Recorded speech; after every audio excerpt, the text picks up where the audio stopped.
Yes, indeed, ladies and gentlemen, welcome to the First Class, Second Place podcast. I'm your host, Jason Enrique. Thank you so much for tuning in. We are back after a hiatus.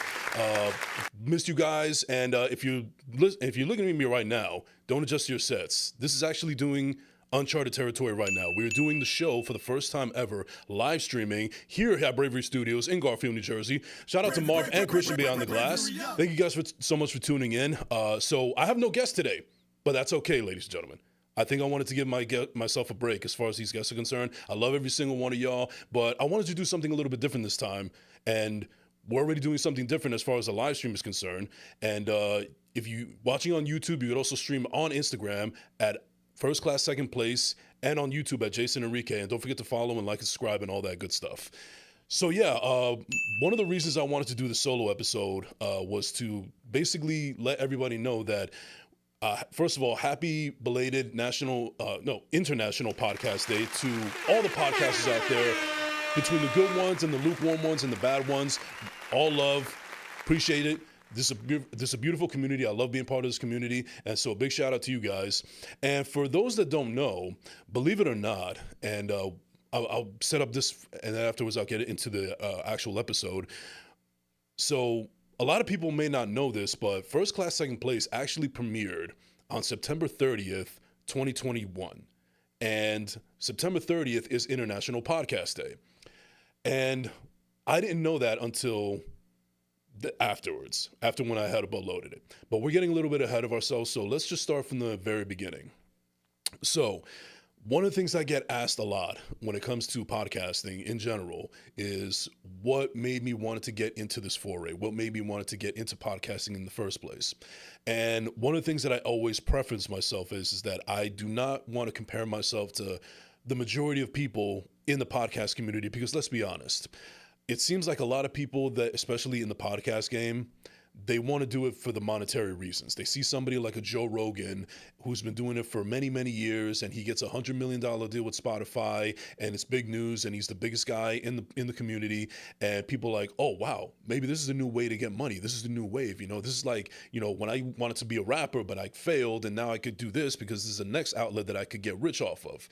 And believe it or not, statistics and studies have shown that for people that have that kind of mentality, they don't get past 10 episodes. And I have been told, and I've also done the research on myself, that I am somewhere in the 15, less than, there's like 85% of them that are out.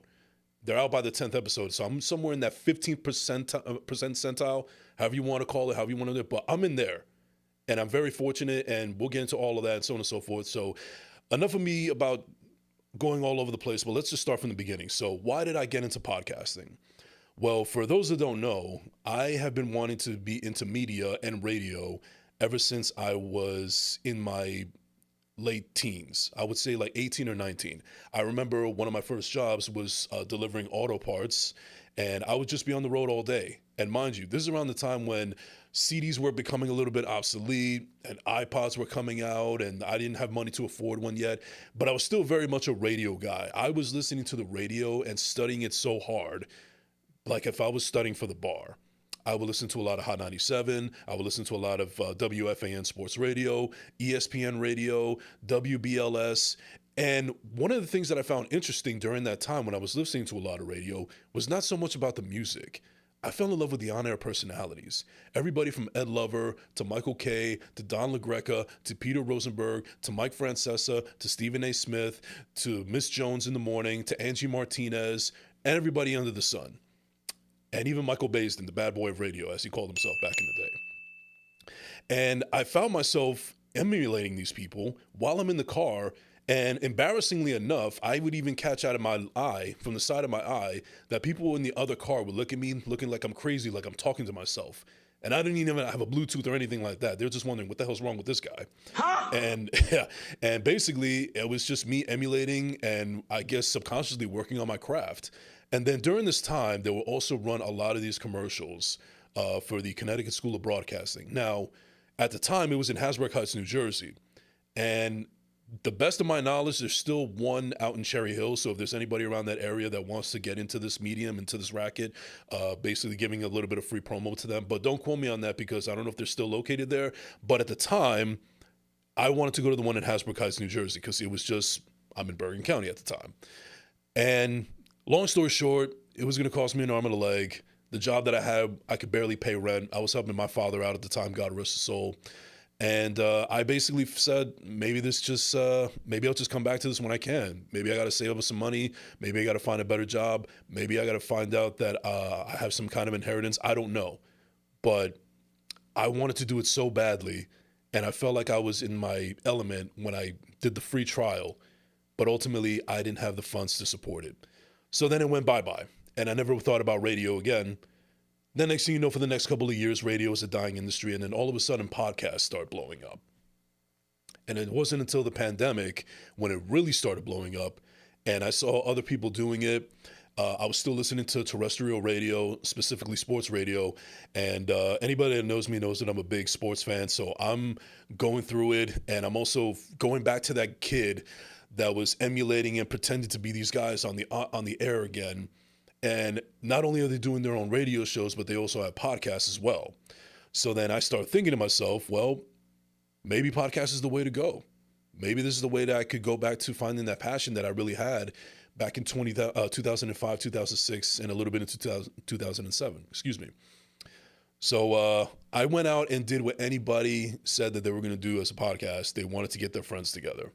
So there was two guys that I had in the beginning that I had in my mind who I wanted to do a podcast with. Because initially, I wanted to, believe it or not, ladies and gentlemen, I was looking for a core group, or at least a co-host, where I feel like it wasn't so reliant on guests. It would just be us talking our ish and then just making the best out of it. Because that's how I saw how everybody else was doing it. Unfortunately, with those two gentlemen, one of them, who's one of my dearest friends in the whole wide world, I'm not going to mention his name because I don't want to embarrass him, but I chose in the end not to have him as a co-host because as much as I love the guy, one of the things that I was afraid about was him possibly getting us canceled because he doesn't have a filter. It may make for some good content and might go viral, but I don't want to ruin our careers before it gets started. That was my thought process at the time. And the other one is just a classic case of not wanting to commit or just is all talking, no action. Oh, yeah, no, I'm down. I'm definitely doing. I want to do this and so on and so forth. I'm down. Never materialized. And then I noticed that part of the reason why I was taking so long to get it off the ground was because I was waiting for others and other people's approval. And then the more I thought about it, I just felt like I was just talking out of the side of my mouth and not proving anything.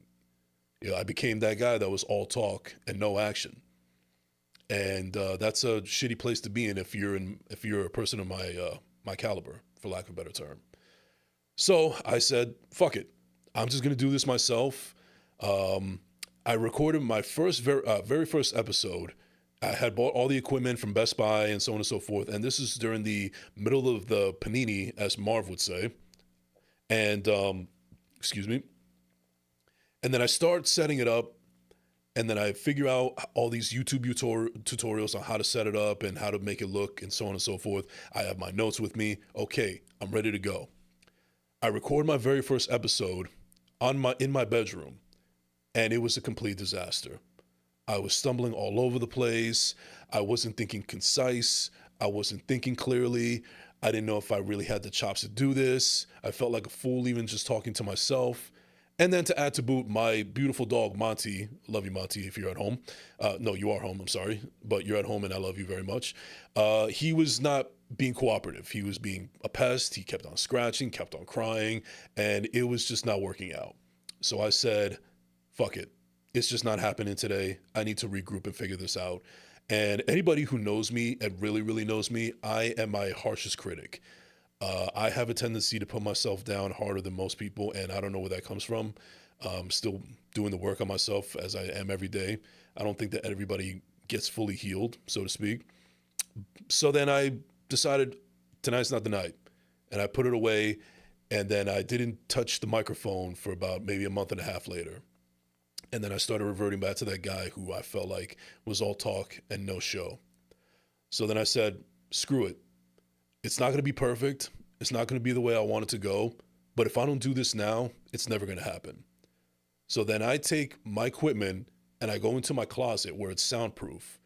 And I just recorded a simple 5-minute episode. Wrote down everything that I wanted to talk about, make sure I was clear and concise, did a couple of takes, then I finally got it in the can. Uploaded it on the social media and on YouTube, and I'm on the internet, not on YouTube yet. And afterwards I said, okay, I'm officially a podcaster now. Now I got to keep this train rolling. That was on September 30th, 2022, or 2021, excuse me. Little did I know later on that evening when I saw on social media that it was International Podcast Day. Now, for anybody that doesn't want to believe that I try to do it just to be whatever, try to make it like a spiel, like, oh, I got to do this on National Podcast Day. No, it was completely coincidental, but I'm glad it happened because I took that as a sign that maybe I should be doing this after all. So I persevered, and I had my first guest who was my best friend in the whole wide world. Shout out to Dre. He was my very first guest, and honestly, I didn't know what the hell I was doing. I was just trying to talk to my best friend like he was president of the United States or whatever, but we made the best out of it. And there was even a couple of, the episode is still available to listen to on Apple, Spotify, Google Play, Amazon, all that good stuff, Buzzsprout. You can still watch it, still listen to it, rather. And it didn't go perfectly on my end. I thought Dre did fantastic because he knows how to talk, and it was a deep conversation, and I just didn't know the direction of the show yet. But I'm just glad that I was able to get something off the ground and then afterwards figure it along the way. And I think that's one of the things that hinders podcasters sometimes, or anybody that wants to do something with their life that they're very passionate about, where they feel like they have to wait for all of the pieces to fall into the right place in order for them to start. And maybe that works for some people. But in my case, I just found out that I needed to figure this out as I went on and stay consistent as long as I could. And at the end of the day, everything is hindsight 2020. And I'm so glad that happened with that approach, because I feel like if I had just waited for everything to fall into place, things would have either A, never happened, or B, I would have stayed stagnant. I wouldn't have grown as a person. I wouldn't have grown as a podcast host. I wouldn't have grown as an artist. And I think the approach that this trajectory that this podcast journey has brought me on has allowed me to be a better person, a better thinker, a better performer, a better artist, a better podcast host, and most importantly, a better man. Because believe it or not, ladies and gentlemen, if we're being full transparency here, even in my advanced age, quote unquote, still had a lot of growing up to do. And it was proof because I was doing a lot of things that I said I wanted to do with my life and I never applied myself. And I think one of the reasons why I take this show and this podcast so seriously is because this is probably the first thing in my life, even music that I was doing years ago that never panned out. This is the one thing that I really fully immersed myself into. And I took serious, and I felt like I can't fail at this. Something's got to give. And I think that's why no matter whatever I do in the world, whether it's podcasting, acting, live shows, whatever the case may be, First Class, Second Place is always going to be near and dear to my heart because that's the baby that started everything. This is the one that started the trajectory of everything that happened within the past 4 years. So then I start making the rounds. I start bringing in people that I knew. Again, you can still watch these you can still listen to these episodes. They're just me and my friends. We're just talking trash. I didn't even know what the identity of the podcast was yet. There's episodes where we're talking about Quentin Tarantino and his movies because it's his birthday. Same thing with Spike Lee. There was a couple of episodes that were sports related. I was talking to a girl that was talking about anime. I didn't know what the direction I wanted to go with the show. I just wanted to have honest, clear, concise conversations with people that I thought have something to bring to the table. And I still do that to this day. And initially that kind of became my niche, or niche, however you want to pronounce it. And I just kept on going. And the more and at the time I was doing it so much and I was enjoying it so much that I was releasing 2 episodes a week. That's how much I was enjoying doing this. And I was actually going harder than anybody else that I knew that was podcasting. But I also had the advantage of doing audio only. I didn't know how to do anything visually just yet. And honestly, I still don't. I'm still figuring it out, but I'm very glad that I have the people in my corner now that I've been working with for the past couple of years to show me the ropes a little bit. So thank you all. And then finally, I ran into Joe Fucarino of Jersey Media. Shout out to Joe. And I just was a fan of his. I was a fan of his and what he was doing, and I just wanted to talk with him and his partner at the time, Zane. and we did probably one of my favorite episodes that I've ever done in podcasts in general. I forget the name of it. I think it's episode 33, but guys, check that out. And what I loved about that episode is here is a room full of guys who two of them have never met this one other person. They don't know anything about them. They don't know how this is going to go. And then in one conversation within an hour, you realize that they actually have more in common than you thought. And I started working with them. Joe started showing me the ropes. And then, to be honest with you, one of the reasons why I decided to move on from that family, so to speak, was because I felt like it wasn't I wasn't part of the family. I feel like maybe, but looking back and in hindsight 2020, maybe I should have done things to apply myself more.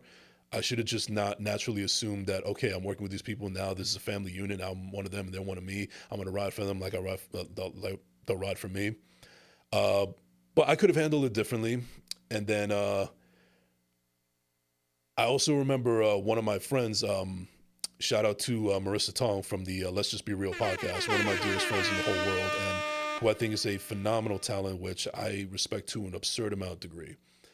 And this is also, mind you, this is also around COVID. You know, some people are still iffy about it, this, that, and the third. At this time, I was doing episodes at my house, or I would go to different locations or a person's house.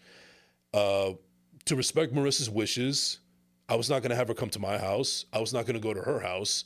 I need to find a place that was common ground. So I go on Google, of all places, and I'm looking for a podcast studio, a professional podcast studio. The first one that pops up is Bravery Studios here in Garfield, New Jersey.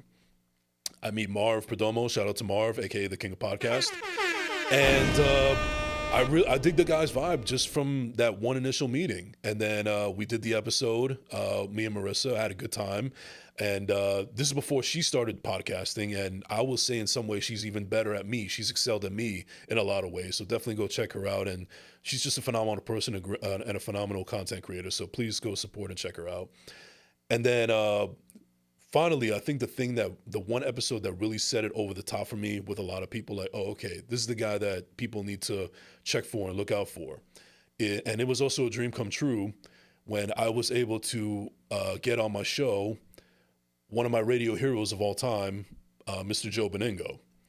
Mr. Joe Beningo is for those of you who don't know, was on WFAN Sports Radio for 25 years, and he still does it from time to time to this day, even though he's semi-retired. And he had just started his podcast, Oh the Pain Podcast, which is now streaming on all digital platforms. And yeah, I'm giving him free promo as well. But I don't know how I did it. It was kind of a blur. I had to go through a lot of people that knew him personally in order to get to him to see if he'd be interested on my show. And one of the things that I will always respect about Joe, and I knew this before I even met him, is that he is a guy who is just a regular Joe, to coin a phrase. He's just a guy who has been very fortunate and very lucky to make a career out of something that he was passionate about doing, didn't even think that this was going to be the trajectory of his life. And in some ways, that's also kind of inspiring. I mean, if I'm not mistaken, he got his career up and running in his 40s, and he was able to excel at it. And that was one of the things that drew me to his story and his inspiration, as long as being a long-suffering Jets fan, which he is unfortunately known well now. I think he's infamous for it. But just a cool, regular guy, doesn't think he's above anybody, and he was more than willing to come on my show and did talk a little bit about sports, but I think we got to know each other on a little bit more personal level, and his stamp of approval meant the world to me. Because this is a guy who is considered a legend in many people's eyes and ears in the radio business. And he's given me the stamp of approval that you're doing a good job here. That was all I needed to go. And then continue on with Bravery Studios. Cut ties with Jersey Media, even though we're still good friends to this day. Love everything that they're doing there. Please support everything they're doing. They have an amazing team of content creators, social media people, just one of the best in the business as far as I'm concerned. So please go ahead and check out and support them as much as you can. And then here I am at Bravery Studios, and I've been here ever since. Now, some of you guys also might remember that I had a co-host very briefly, no more than 23, 24 episodes.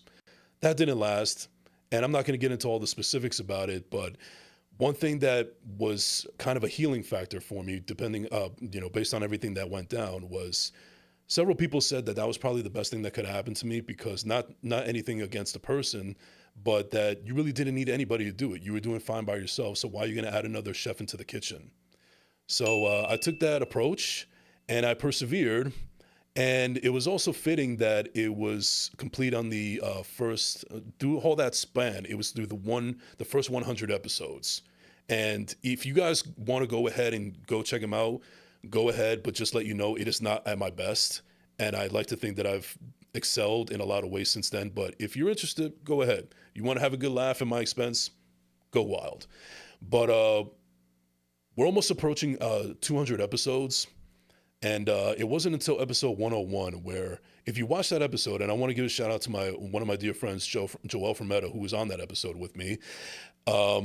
If you could see in that episode, you could see that I'm not in the best of moods. I don't seem very happy. I don't know if I want to continue going through this, because there was a lot of things in my personal life that was making me wonder if I should even continue this. And part of me was also thinking, well, you did 100 episodes. You don't really have to prove anything to anybody else. So the one thing that I never told anybody is that I was really contemplating just either giving it all up or just doing a different show entirely, because I was just so disheartened by everything that had gone on in my personal life and with the show in some respects, that I wasn't sure if this is the way to go. And part of the reason why I never told anybody that is because of this stigma against us men sometimes.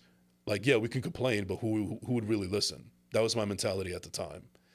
And, you know, speaking of that, one of the things that I was not expecting when I started the show was sort of becoming a mental health advocate, in the words of other people that have consumed the show and watched the show, especially within the Latino community. Now, that's something I never thought that I was going to be. It was not what I was aiming for. It just sort of happened. And I guess it was just because for the first time in my life, especially in front of a microphone and a camera, that I finally had a voice to speak after being silenced for so long from so many people that didn't want to hear from me, or even putting thoughts in my head where I wasn't even worthy of being listened to. That's just a man that's trapped in his own head and a lot of demons, and they have to figure that out. But either way, from episode 101 on to now, which I believe is episode 194, and what a run that's been. I mean, I'm the guy that doesn't really give flowers to himself that much, so I'm going to give flowers to myself on that front right here. But yeah, I was just, if you watch those episodes, especially from the beginning of episode 101 to on, slowly but gradually, you'll see that I've become better and more comfortable and more confident and more happy. But I'll admit to you guys that it was a rough go in that time. And honestly, there was a part of me that was wondering, am I just wasting my time and my money doing this? I don't know why I'm doing this, but I feel like it has to be done. But I'm glad I didn't stop. I'm glad I stayed consistent. Admittedly, maybe there was a point that I was trying to prove to people that no matter how many people could be against me or try to put me down or say things that are not true, that it's not going to stop me from doing what I want to do. And I think that was part of the energy and the fire that I needed to shut them up with actions and not words. And kept on persevering. And within that time frame, I feel like have created some of the best episodes that I've ever done on my show, personally. And also, I have to give a big shout out to other people that I have worked with on other shows. Got to give a shout out to Ugo from the Ugo Boy podcast, who is a former co-host of mine for Yo BTV Sports. Boy, what a fun show that was. And even though that show has been over for quite some time, admittedly, sometimes I'll go back to some of the past episodes, because even though the sports takes have way expired and have aged horribly since then, I just can't help but think about the chemistry that me and Ugo had along with our guests, and the camaraderie, and everything was just fun about it. I mean, it was taking me back to a time where I really enjoyed listening to sports radio, and I was here doing it myself. And admittedly, something I never told a lot of people about also was that it was healing me as well. I feel like that was also another avenue that I needed to take myself out from whatever was going on in my personal life at the time. Show ended, but I don't regret the time that we spent. I think we had a good run at the time. And luckily, me and Ugo are still friends. We still work to this day. I've had him on my show twice. He's had me on his show numerous times talking sports. And one of the things that I really enjoyed on this trajectory is getting to meet a lot of people that I didn't ever think I would ever get a chance to meet, and let alone find out that they were just like me in the same vein. And also, it led me to believe that you shouldn't believe everything you see on social media because people know how to dress things up, but when you actually get to know the person on a real level, and you see that you're just in sync with them, it seems in a weird way it's like you're doing yourself. That's all the confirmation you need that you're actually doing it yourself, because these people are in the same position as you, and you're no different from them. One of the messages that I've always preached throughout the entire show and throughout the course of my career is I'm a guy that doesn't take himself too seriously. Admittedly, I need to do a better job of not being so harsh on myself and being so facetious and a little bit of a negative Nancy, or maybe I just have that self-deprecating humor because maybe that's the only way I know how to be funny. But I say that to say this. As a guy who doesn't take himself too seriously and can say all these things about themselves that is not too flattering, one thing that cannot be taken away is the actions and the consistency and the hard work that I put in. And I'm not saying that to be narcissistic or cocky or in your face or anything like that. It's just simply to say that if I can do it, then so can you. There's no reason you can't. Because if a guy like me can do it, why can't you? And that's the message that I try to convey to a lot of people that have been tuning into my shows. And that's the message that I'm going to continue to preach on my show and other projects that I have in the works. And we'll get into that a little bit. But yeah, I just feel like at the end of the day, that's all I ever wanted people to know, that these are my thoughts. This is what I have to say. And thank you for listening. And as far as consistency is concerned, again, this is not, I'm not taking any shots or trying to, pump my chest or anything like that, but I get a lot of praise for the consistency, and I appreciate it, and it humbles me. And I honestly can't tell you where the consistency really comes from. I mean, it could be just simply as simple as passion. I just enjoy doing it. I have had people, especially in my family, be like, okay, is this going anywhere? Like, are you making money off of it? Is this something that's going to be long-term? Is this just a hobby? What's going to come out of this? And I think when it comes to artists in general, when it comes to art, actually, I feel like I'm the outlier in my family. There's nobody in my family that does anything artistic, and I'm the outlier. So when you have an environment and you're surrounded around people like that, they're never going to understand that what your passion is about and why you want to do it, except for monetary reasons. And for the longest time, that discouraged me, and then I had to get out of that discouragement. And I'm actually glad that it has led me to that trajectory to where I'm at now. And this is definitely the happiest I've been in quite some time. And I need to take time to focus on that more. And honestly, I couldn't have done it with all the people that have been in my corner, especially for the people that are listening and watching this right now. So just a very big thank you to that on that front. But one of the things that I was not expecting also with this podcast was the avenues that it has allowed me to try in other trajectories of art. So one of them, as many of you may know now, is that not only am I a podcaster, but I'm also an actor. Now, I'm going to give you a little bit of a backstory about this as well. For those that don't know, I'm kind of Tarantino in this shit right now, where we start at the beginning and then we're at the end, but then we're going back to the middle and then the beginning. Yes, thank you very much. So, and there's another question that I get asked about, like, how did I get into acting in the first place? Excuse me for a second. So, when I was 6 years old, I watched a little film by the name of Die Hard with a Vengeance, starring Bruce Willis. Probably my favorite Die Hard film of all time, and one of the greatest action films ever made. And I thought to myself as a kid, I want to be Bruce Willis. That guy he looks and sounds so fucking cool. I want to be that guy. That was my hero at the time. And he was a Jersey guy and a Jet fan, go figure. So I watch it, and then I also watch the behind the scenes, and I'm thinking, wow, now I get to see how movies are made. And this looks like fun. And I must have rewatched that featurette so many times. And I think that was the beginning of my interest in film in general. Now, I've already mentioned before that I was a guy, and it's to some degrees, even still to this day, I'm only human, where I wouldn't think too highly of myself. Am I already doubting myself? Do I have the acting chops to do this? Do I have the look for the camera? All that other stuff. And then I would try to pivot into thinking, all right, well, maybe I don't want to be in front of the camera. Maybe I'll be behind the camera. Because John McTiernan, he looked like he was having a blast in that featurette. John McTiernan was a director of Die Hard with a Vengeance. He also directed Die Hard 1 and Last Action Hero and Predator, one of the most legendary directors of all time. And I really miss watching his action films. But I digress. So I see what he's doing, and I'm thinking, okay, well, maybe not acting is the trajectory that I want to go on. Maybe directing might be the way to go. Fast forward to my very early stages of podcasting, I'm in networking mode.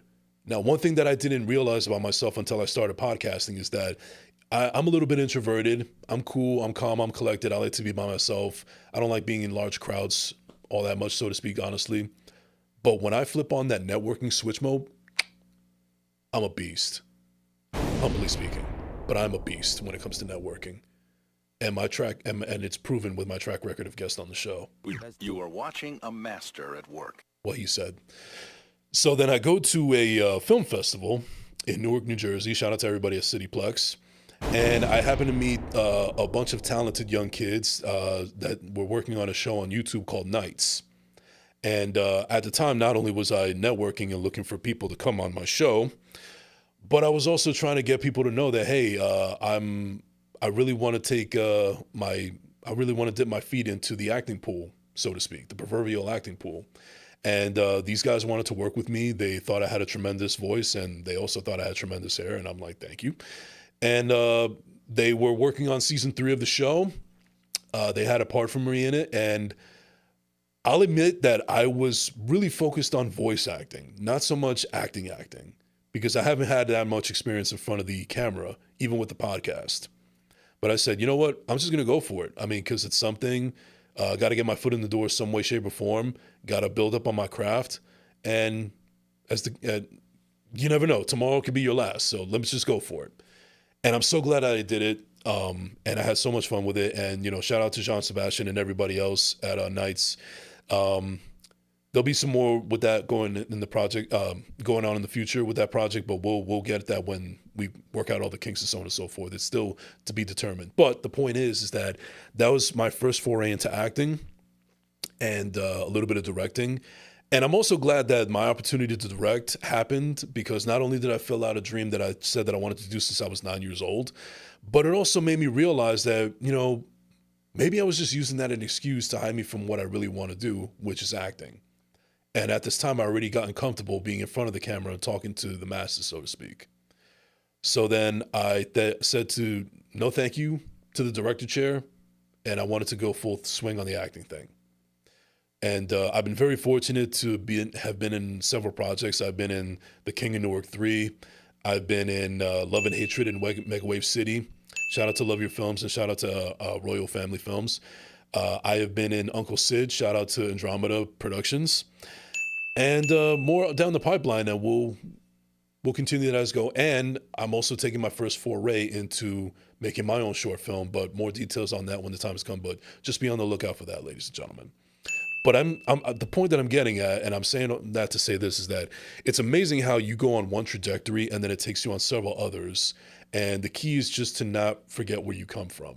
Because if by some miracle I'm meant to be one of the greatest actors of our generation, and I'm saying this humbly, by the way, people don't get too crazy, but one thing that I don't think I could ever taken away from me is remembering the fact that where it all started, and it was on this little show called First Class Second Place. I think this podcast is so near and dear to me that it has opened up a world of opportunities for me, and I feel happy that it was something that I was able to make and grow it into what it is. And no matter where life takes me, whatever trajectory it's on, I don't think I could ever get away from this. I could be president of the United States and I'll still be a podcaster. That's just the way I look at it. I think it's just in my blood and my bones. But I also say that to say that you never know. For people that want to follow or pursue a passion of theirs, whatever they want to do, and they go ahead and pursue it, be open-minded to the possibilities and the opportunities that can come that may be not exactly in the same realm, but on the same trajectory, so to speak. Because in the last 4 years, the journey has been amazing. Whether it's podcasting, whether it's acting, whether it's event hosting, or just being around people that you really love and consider a real life family of yours, whether they're blood or not.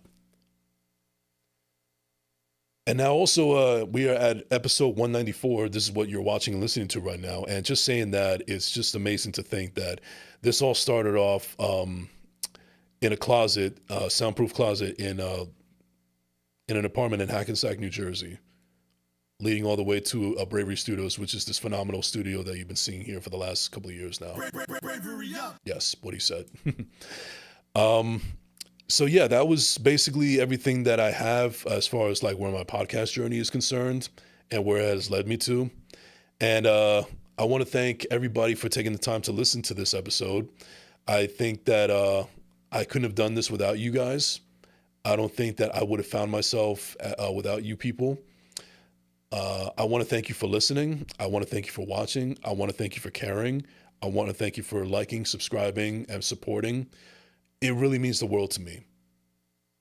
Coming from a guy that has been very open with his mental health struggles and his suicide thoughts and so on and so forth, this has been the best therapy that anybody could ask for.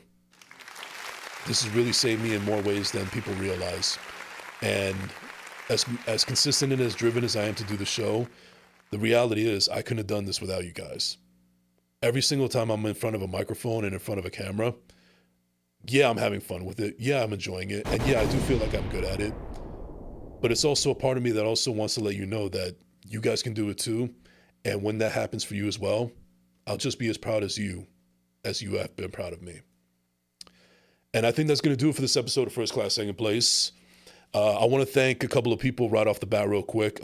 First and foremost, I want to give a shout out to Marv at Bravery Studios for being in my corner and helping me out through this navigation and this journey of podcasting and other things, but mainly friendship. I want to give a shout out to my best friend in the whole wide world, Andre Naranjo, who is right now a engaged man, and his nuptials are coming up, and I couldn't be more proud of him.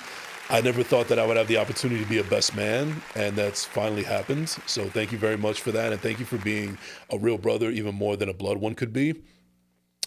And I also want to shout out to one of my dearest friends in the whole wide world and also a fellow podcaster giving them free promo, Alana J from the Act Up with Alana J podcast. This is a person who I think is immensely talented and the world has yet to see it.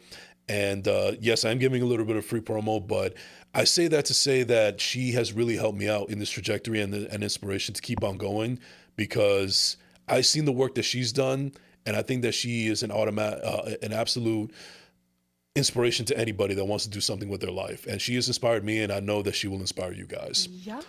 And last but not least, I want to thank my young boy Monty. Monty has really kept me and my spirits up. Monty is my dog, for anybody who doesn't know. It really is true what they say, that sometimes dogs are better than humans, because this little ball of energy, I can't ask for a better best friend. This guy, he makes my day go by faster every single day, and he's the reason why I have a smile on my face these days. So I love you, Monty. Daddy's coming home soon. All right, ladies and gentlemen, that's going to do it for this episode of First Class Second Place. Thank you so much for tuning in. Be on the lookout for more episodes coming out this month. We'll be celebrating episode 200 very soon, so be on the lookout for that. We have some more exciting guests coming up in the coming weeks and more projects coming on as far as the acting is concerned. And for anybody that's interested in coming on the show, just email me at firstclasssecondplace@gmail.com. Don't forget to like, subscribe on YouTube at Jason Enrique if you are watching right now. It's free. Everybody loves free, don't they? It's not costing you nothing except your time and your money. I'm not even going to say free 99, because free 99 ain't even free. Not in this economy, especially with the terrorists, but that's another story. But thank you so much for tuning in. Thank you for listening. Thank you for supporting. And yeah, we will see you next week. This has been the First Class Second Place podcast. We out.